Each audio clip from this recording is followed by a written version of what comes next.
all right, Donald Trump and Republicans are facing some serious problems. And sometimes it can feel as if Donald Trump is uniquely politically invincible, but he's not. And Republicans, in their actions, you can tell, are starting to panic. Because here's the thing, going toward the midterms, going toward 2026, if we look at the generic ballot, Democrats versus Republicans all throughout the country, we have Democrats up in some polls, 5 points, 7 points. I saw a poll today, 9 points. That's a big deal. I mean, that's a midterm sweep. And Democrats have a lot of work to do to solidify that. But it combines with Donald Trump's other political issues, which he's underwater on every single issue, including the top issues that got him elected, which is immigration, he's underwater. The economy, he's underwater by well over 10 points in most polls. He's underwater when it comes to DOGE cuts, he's underwater on everything.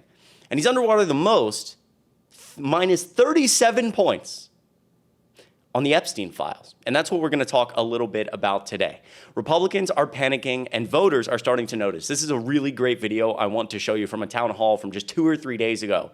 House Republicans have started to go out, back out to the American people, try to explain what's going on. They took a hiatus for a while because they were getting grilled on all the issues I just mentioned.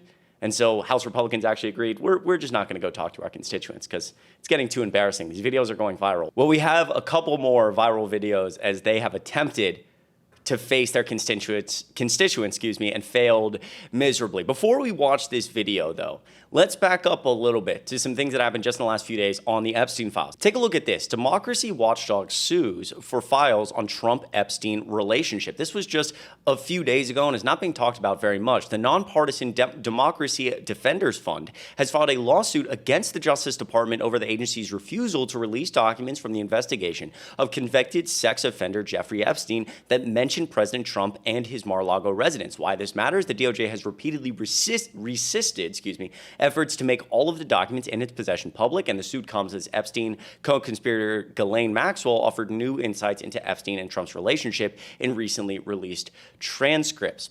In a democracy, transparency isn't optional. It's the law, and it's the bare minimum the American people are owed. The White House and the Justice Department have still not responded to comment. All this happening in the last 48 to 72 hours. The lawsuit filed in the U.S. District Court for the District of Columbia asked the court to force the administration to respond to a series of Freedom of Information Act requests, or FOIA requests, the group filed over a month ago. And it seeks all records related to the DOJ investigation into Epstein and Maxwell that mention Trump, Mar-a-Lago, etc. And the thing is, right, we've seen this over and over again. Donald Trump really flailing on this issue, claiming that the Epstein files are fake, claiming that Biden, potentially Obama, doctored the Epstein files.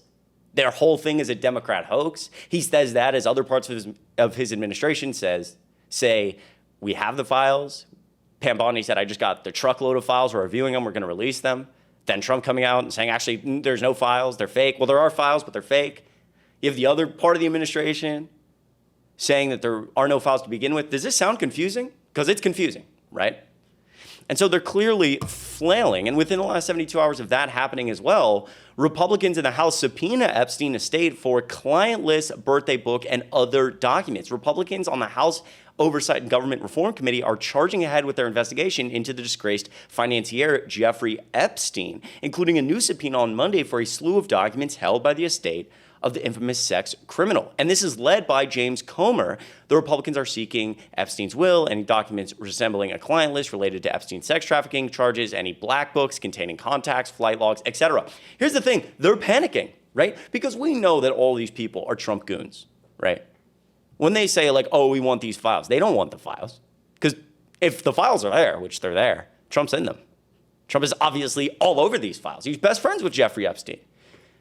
And so now, with stuff like this on the horizon, with voters very, very, very upset and still talking about this, Republicans trying another PR play, trying to say, oh, well, we're going to try our best to get them.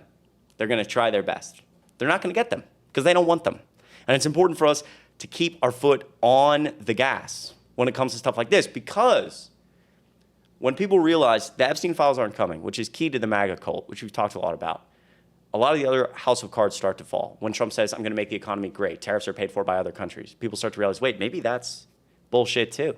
Maybe what he says about Doge cuts is bullshit too. Maybe when he says the big beautiful bill is going to cut the deficit, that's bullshit too. And it leads to stuff like this that just happened a day or two ago. Take a listen. Let's react to this together. You need to take your head out of Trump's ass and start doing your representation of us. I am pissed, and I'm pissed at you because I have emailed you because it's easier for me than to try to talk on the phone without profanity.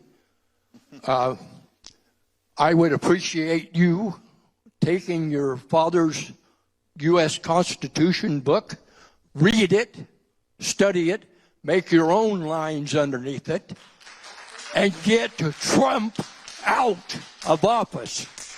The man is a dictator. He knows nothing about what he talks about. I listened to him for about a half hour today, and I got sick at all the lies he brought up. You know nothing about what a working class citizen does. Come down here. Come down here and start trying to pay your medical insurance. Come down here and walk into Costco to try to feed your family, to feed your kid that's moved out, to feed your great-grandchildren. I had a very good job in California, and I'm able to feed my family, and it goes all the way to great-grandchildren. You're not helping me.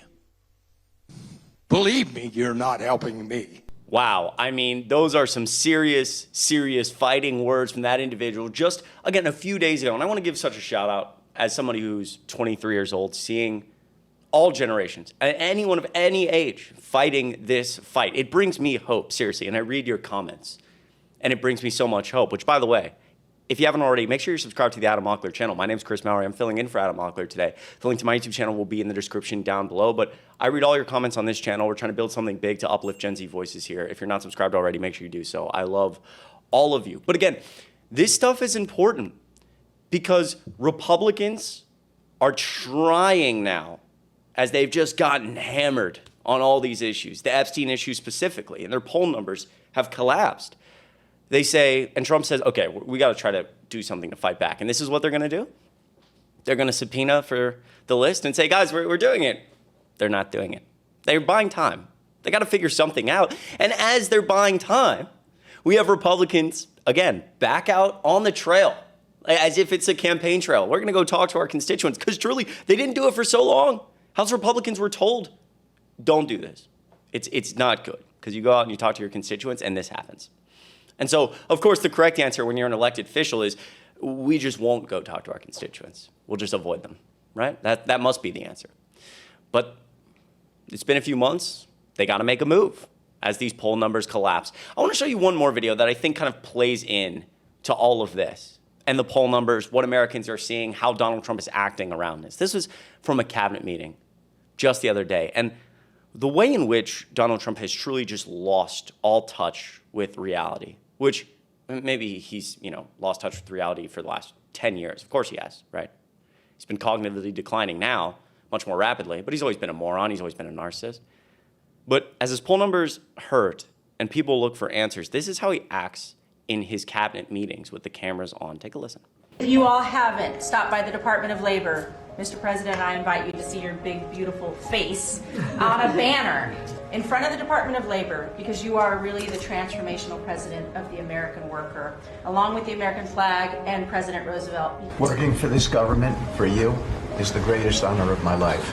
I tell it to everybody, and I really do feel that way, and I thank you. You have breathed life back into the profession of law enforcement. Your respect for law enforcement is so incredible. It's making a difference. This is just such a great opportunity, really, to recognize your leadership as a true champion for working people. Well, everyone knows there's no stronger advocate for hardworking American families than you. Well, Mr. President, first of all, thank you for the opportunity to work for you. Our country has never been so secure thanks to you.